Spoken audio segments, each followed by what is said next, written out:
যে যাই বলুক, আমি জানি তুই হরি বৌদিকে ভুলে কি মেয়েকে বিয়ে করেই বাড়িতে আনিস না। আমি জাস্ট ভাবতে পারছি না এরকম একটা কাজ তুই কি করে করতে পারিস।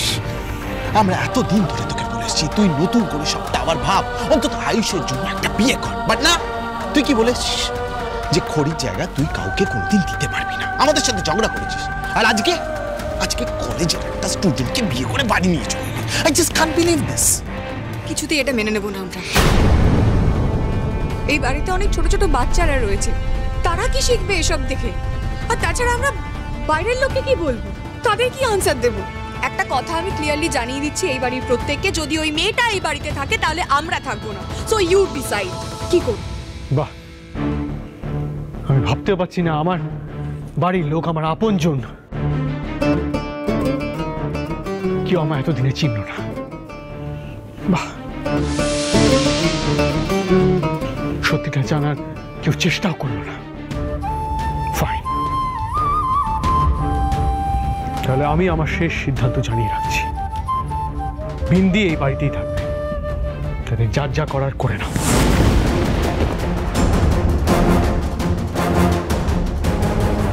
Really great. দেখলে তো, এত কিছুর পরও রিদ্ধি ওই মেয়েটাকেই সাপোর্ট করে যাচ্ছে। সব ছাড়ো, এখন একটাই প্রায়োরিটি, এটা যেন এই বাড়ির বাইরে না যায়। That's it. আমি থাকতে চিন্তা কিসের বাবা? এই খবরটা বাইরে পৌঁছানোর দায়িত্ব এবার আমার। তোমরা যা করার করে না, আমি ওই মেয়েটাকে এই বাড়িতে থাকতে দেব না। আমিও দেখতে চাই রিদ্ধি কি করতে পারে। তুমি চিন্তা করো না, বিন্দিকে এই বাড়িতে বাবা রাখতে পারবে না। আজ বাবাকে চুজ করতেই হবে যে এই পরিবারকে বাবা বেশি ভালোবাসে, তাই বিন্দিকে।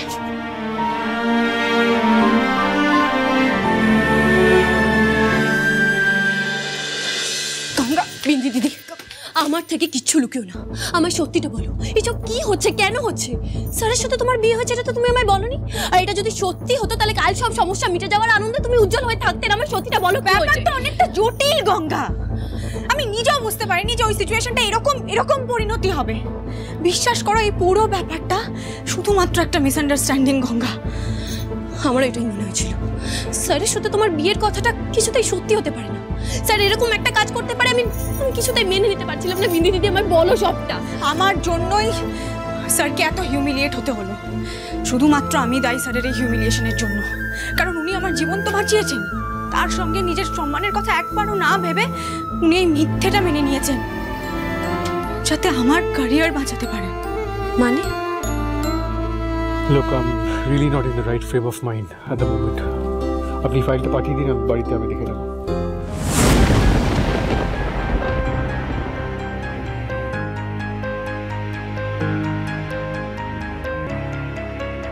হ্যাঁ গো, বলি এদিকটা ফুল একটু কম পড়েছে বলে মনে হচ্ছে। এসব কি হচ্ছে এখানে? আমার পারমিশন ছাড়া আমার ঘরে ঢুকেছেন কেন আপনারা? ও মা, বলি পারমিশনের কি আছে গো? তোমাদের বাড়ির লোকেদের যা মতিগতি দেখলাম, তারা যে কোনো আয়োজন করবে না এটা তো স্পষ্ট। এত কথা বাড়িয়ে লাভ নেই, আমি বরঞ্চ বিন্দিকে ভুলেই তো গেছিলাম।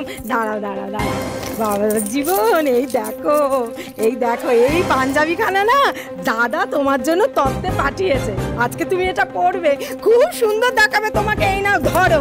বলি এসো গো, বিন্দিকে ডেকে আনি, যাই। হ্যাঁ,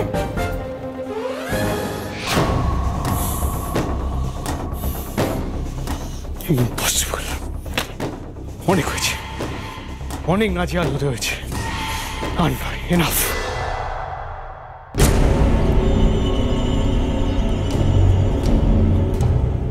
বাবা,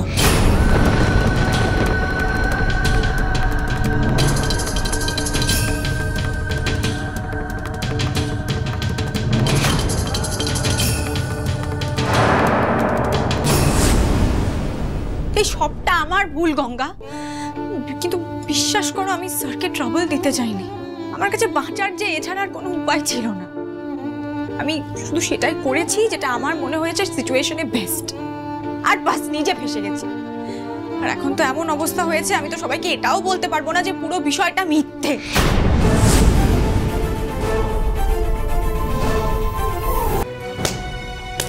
ওয়াও বাবা ওয়াও, তোমার তো দেখছি পার্সোনালিটি চেঞ্জ হয়ে গেছে।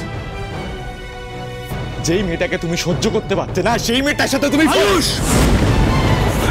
আমি কিন্তু তুমি কিন্তু কি তুমি কিন্তু কি হ্যাঁ, তুমি কে, কি কি করতে পারো সেটা তো এতদিনেও বুঝতে পারলাম না। আমি ভাবতাম তুমি আমাকে ভালোবাসো না ঠিকই, তোমার মমকে তো খুব ভালোবাসো। খড়ি ঋদ্ধির সম্পর্ক এক সূত্রে গাঁথা ছিল আর সারা জীবন থাকবে, because they are one soul. আমার মা বাবার লাভ স্টোরি আইডিয়াল, আমি সেটাই ভাবতাম। তবে আজ আমি বুঝতে পেরেছি আমি ভুল ছিলাম। আমার জন্মানোর সময় আমার মা মারা গেছিল, তাই তুমি আমাকে কখনো মেনে নাও, and I accepted that. কিন্তু এবার তো আমি মানতে পারছি না, আর না আমার মায়ের জায়গায় অন্য কাউকে কখনো মেনে নেব। কি রে, হ্যাঁ কিসের মিথ্যে শুনি? কি কথা, কি বলছিলিস? কিচ্ছু বলছিলাম না পিসি, আসলে আমি আর গঙ্গা আমাদের কলেজের বিষয়ে কিছু কথা বলছিলাম, বুঝেছো তো? কলেজ? হ্যাঁ। আচ্ছা আচ্ছা, সেসব কলেজের গল্প পরে হবে। এখন রেডি হয়ে নে, চল তাড়াতাড়ি। ফুলসজ্জার খাট সাজানো হয়ে গেছে, কত নিয়ম কানুন পড়ে রয়েছে, চল। আরে চল না। মানে মানেটা কি? তুমি কি করছো এটা? আয়ুষ, আমার কথা শোনো। Ayush, stop all this. কি ওটা কি? তুমি কি করছো নাকি? এগুলো নিয়ে কোথায় যাচ্ছে? এটা আমার মায়ের ঘর বাবা, এই ঘরে আমি কোনো মেয়েকে থাকতে দেবো না, আর আমার মায়ের অপমান আমি হতে দেবো না। আয়ুষ, আয়ুষ, আমি তোমার মায়ের জায়গা কোনোদিন কাউকে দিইনি আর দেবো না। আর প্লিজ আমাকে একটু একা থাকতে দাও, আর এগুলো দাও আমাকে।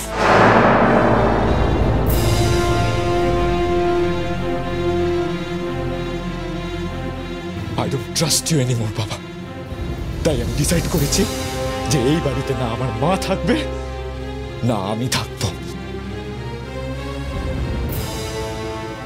আয়ুষ, আয়ুষ, শোনো আমার কথাটা শোনো। Ayush, don't do this. Ayush, ঘড়ি জিনিসগুলো নিয়ে তুমি কোথায় যাচ্ছ? Ayush, how dare you! আমার ঘর থেকে ঘড়ির ছবি বের করে নিয়ে আসার সাহস হয় কি করে তোমার? এই কথাটা তো আমিও জিজ্ঞেস করতে পারি তোমায় বাবা, যে ঘরে আমার মায়ের ছবি আছে সেই ঘরে অন্য কাউকে রাখার কথা বাবার কথা সাহস হলো কি করে তোমার? আমি বিন্দিকে ভালো ভাবতাম, she was nice to me, sensible, helpful, কিন্তু বিন্দি আমার সাথে এরকম করতে পারে আমি কখনো ভাবতেও পারিনি। অবশ্য ভাববো বা কেন, ওর তো কোনো দোষ নেই যেখানে আমার নিজের বাবা এরকম কাজ করতে পারে।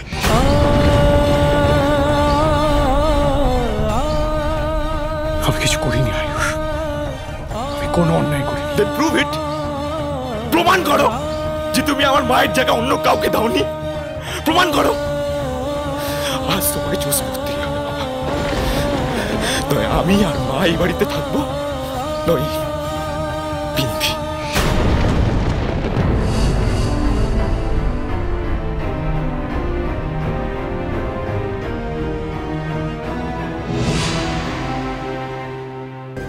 আয়ুষ একদম ঠিক কথা বলছে Ritwik, you have to decide নাও।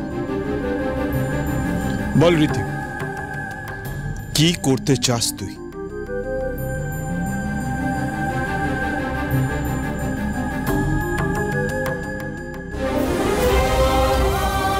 এই সিদ্ধান্তটা স্যার নয়, আমি নেব।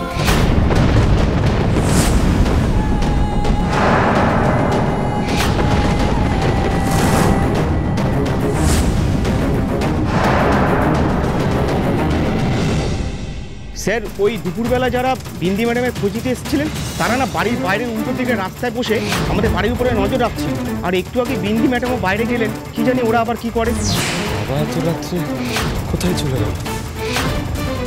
ওই গুন্ডাগুলো বিন্দিকে ডেকে নিলে তো বিপদ হয়ে যাবে। স্যার, এবার আমরা কি করবো? তার আগে তো জানতে হবে যে বিন্দি গেছে তা কোথায়। ওর যাওয়ার একটাই জায়গা আছে।